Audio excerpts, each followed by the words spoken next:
तो आज का हमारा टॉपिक है central nervous system, CNS। Central nervous system का शॉर्ट फॉर्म है और CNS का फुल फॉर्म है सेंट्रल नर्वस सिस्टम। तो सेंट्रल नर्वस सिस्टम पे जो ड्रग यूज होती है उस ड्रग का नाम है जनरल एनेस्थीसिया। तो चलो हम डिफाइन करते हैं जनरल एनेस्थीसिया को।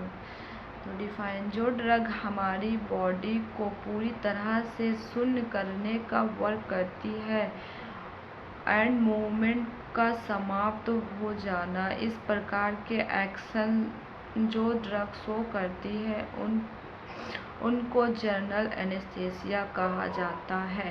Type of anaesthesia, anaesthesia 2 type की होती है, local anaesthesia and general anaesthesia. Local anaesthesia के अंतर्गत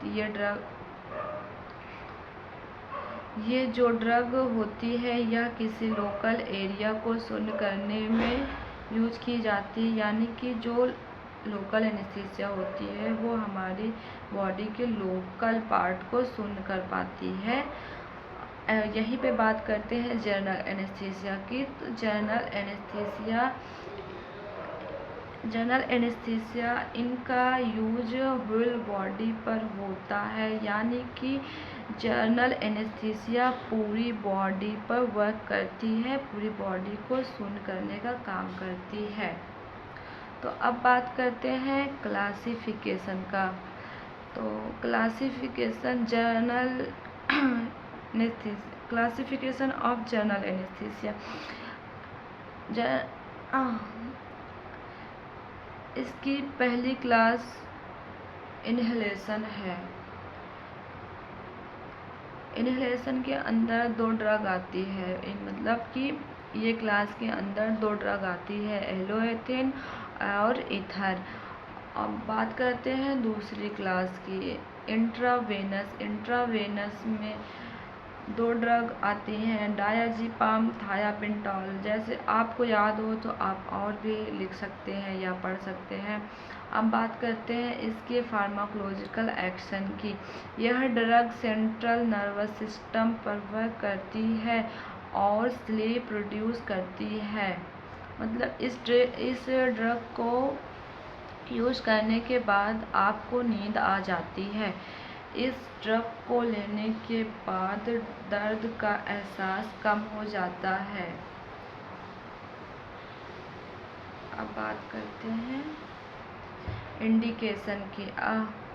अब बात करते हैं इंडिकेशन की। इंडिकेशन एलोएथिन। यह ड्रग बॉडी को शून्य करती है। यह ड्रग जनरल एनेस्थेटिक में यूज होती है। अब बात करते हैं इसके कॉन्ट्राइंडिकेशन की। उस पेशेंट को यह ड्रग नहीं दी जाती है जिसको हेमरेज, इंट्राकॉर्नरी हेमरेज हो या फिर ब्रेन हेमरेज हो, तो आप उन पेशेंट को ये ड्रग ना प्रोवाइड करें। अब बात करते हैं इसकी डोज की। डोज 2 से 3% इन ऑक्सीजन वेपर, यानी कि जिस पेशेंट को ऑक्सीजन वेपर लगा होता तो उनमें ये ड्रग इंसर्ट की जाती है। Thank you for watching my channel.